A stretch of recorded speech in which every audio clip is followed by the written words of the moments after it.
YCP నేత ఆళ్ల రామకృష్ణారెడ్డికి supreme court అక్షింతలు వేసింది. రాజకీయ కక్షలతో పిటిషన్లు దాఖలు చేస్తే ఊరుకునేదే లేదంటూ సీరియస్ గా వార్నింగ్ ఇచ్చింది. ఇప్పుడు ఇదే ఏపీలో హాట్ టాపిక్ గా మారింది. మరోవైపు ఈ కేసులో ఆరోపణలు ఎదుర్కొన్న ఏపీ సీఎం చంద్రబాబు కూడా ఊరట లభించింది. చంద్రబాబుపై ఆళ్ల దాఖలు చేసిన 2 పిటిషన్లను సుప్రీంకోర్టు తోసిపుచ్చింది. అలాగే ఆళ్ల రామకృష్ణారెడ్డిని కూడా తీవ్ర స్థాయిలో మందలించింది.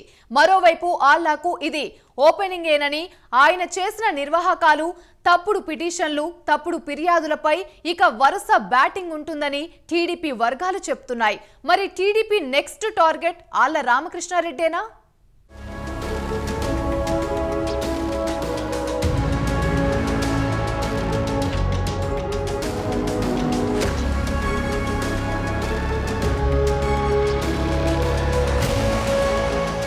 ఓటుకు నోటు కేసులో చంద్రబాబుకు ఉపశమనం కలిగింది. ఆయనను ఇరుకున పెట్టాలని భావించిన ఆళ్ల రామకృష్ణారెడ్డికి షాక్ తగిలింది.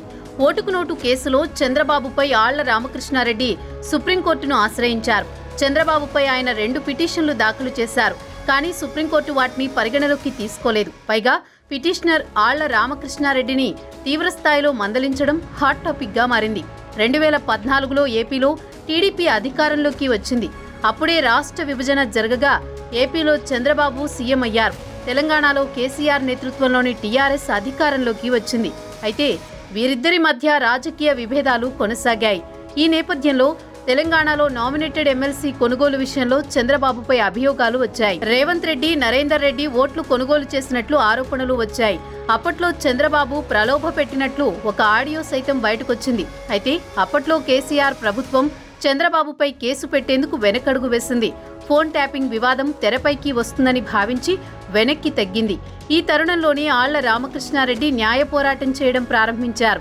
ఈ కేసును సీబీఐకి అప్పగిస్తే చంద్రబాబు పాత్ర బయటపడుతుందని అభిప్రాయం వ్యక్తం చేశారు.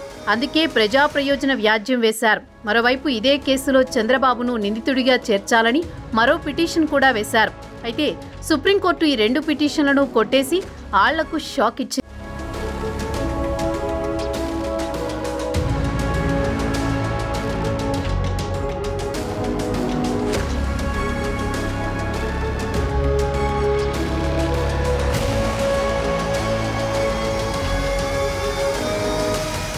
మొన్నటికి మొన్న వైసీపీ చంద్రబాబుపై అక్రమాల కేసు వేసింది. దాదాపు 52 రోజుల పాటు చంద్రబాబు రాజమండ్రి సెంట్రల్ జైల్లో రిమాండ్ ఖైదీగా ఉండిపోయారు. అప్పట్లో ఒకసారి ఓటుకు నోటు కేసు వెలుగులోకి వచ్చింది. అయితే సుప్రీంకోర్టులో విచారణకు రాగా ఆళ్ల రామకృష్ణారెడ్డి దాఖలు చేసిన ఆ 2 పిటిషన్లను కోర్టు కొట్టివేసింది. దీంతో ఆళ్ల రామకృష్ణారెడ్డికి షాక్ తగిలినట్లయింది. ఓటుకు నోటు కేసులకు సంబంధించి సుప్రీంకోర్టులో విచారణ జరిగింది. ఆళ్ల రామకృష్ణారెడ్డి దాఖలు చేసిన పిటిషన్లపై జస్టిస్ సురేంద్రన్ నేతృత్వంలోని ధర్మాసనం విచారణ చేపట్టింది. ఆళ్ల రామకృష్ణారెడ్డి వేసిన పిటిషన్లను పూర్తిగా రాజకీయ కక్షతోనే వేసినట్లు ధర్మాసనం భావించింది.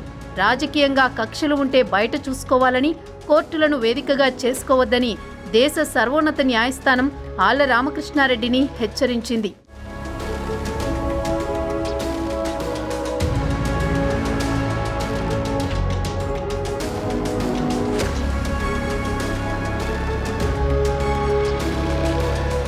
రెండు 2014-2019 ఎన్నికల్లో మంగళగిరి నుంచి గెలిచారు ఆళ్ల రామకృష్ణారెడ్డి. 2019లో అయితే మంత్రిగా ఉన్న నారా లోకేష్ పై గెలిచారు.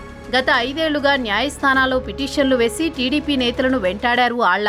అదే మాదిరిగా ఓటుకు నోటు కేసును సైతం తెరపైకి తెచ్చి చంద్రబాబును ఇరికించాలని భావించారు. కానీ అత్యున్నత న్యాయస్థానం ఆయన ఆశలకు గండి కొట్టింది. అంతకు మించి తీవ్రస్థాయిలో హెచ్చరించింది. మరోవైపు ఆళ్లకు ఇది ఓపెనింగేనని, ఆయన చేసిన నిర్వాకాలు, తప్పుడు పిటిషన్లు, తప్పుడు ఫిర్యాదులపై ఇక వరుస బ్యాటింగ్ ఉంటుందని టీడీపీ వర్గాలు చెబుతున్నాయి. వైసీపీ గతంలో ప్రతిపక్షంలో ఉన్నప్పటి నుంచే జగన్ ఆళ్లను పిటిషన్ల కోసం వాడుకున్నారు. 2014 నుంచి 19 సమయంలో ఎన్ని పిటిషన్లు వేశారో లెక్కేలేదు. అమరావతి సత్రానికి సంబంధించిన భూములు చెన్నైలో ఉన్నాయో లేవో తెలియని స్థితిలో ఉంటే వాటిని వేలం వేయడానికి ప్రయత్నిస్తే ఆయన కోర్టులో చేసిన రచ్చ అంతా ఇంత కాదు. 1000 కోట్లు కాదు, 60 కోట్లు కట్టమన్నా కట్టకుండా పారిపోయారు. చివరకు ఆ భూములు ఎవరికీ దక్కకుండా పోయాయి. వేలం కూడా జరగలేదు. ఇలాంటి కోర్టులో వేసిన పిటిషన్లతో పాటు వైసీపీ అధికారంలోకి వచ్చిన తర్వాత బాధితులు ఎవరూ లేకపోయినా ఆయన ఇచ్చిన ఫిర్యాదుల ఆధారంగానే ఇన్నర్ రింగ్ రోడ్ సహా పలు కేసులు పెట్టారు. వాటన్నింటి విషయంలో ఇప్పుడు అసలు కథ ప్రారంభం కానుంది. వచ్చే రోజుల్లో ఆళ్లకు కోర్టుల నుంచే కాదు, ఆయన చేసిన నిర్వాకాల గురించే కాదు, ముందుగా ఆయన చేసిన ఫిర్యాదుల విషయంలోనే ఆయనకు మ్యూజిక్ స్టార్ట్ అయ్యే ఛాన్సులున్నాయి. తప్పుడు కేసులు పెట్టడానికి ఆయన ఓ పిల్లర్లా మారిన వైనం కారణంగానే ఎక్కువ ఇబ్బందులు పడే అవకాశం కనిపిస్తోంది. ఇటీవల ఆయన పెద్దగా బయట కనిపించడం లేదు. కానీ ఆయనకు మ్యూజిక్ మాత్రం స్టార్ట్ అవుతుందని పొన్నవోలును దగ్గర పెట్టుకుని ముందస్తు బెయిల్స్ కోసం పత్రాలు రెడీ చేసుకోవాలని టీడీపీ నేతలు సలహాలు ఇస్తున్నారు.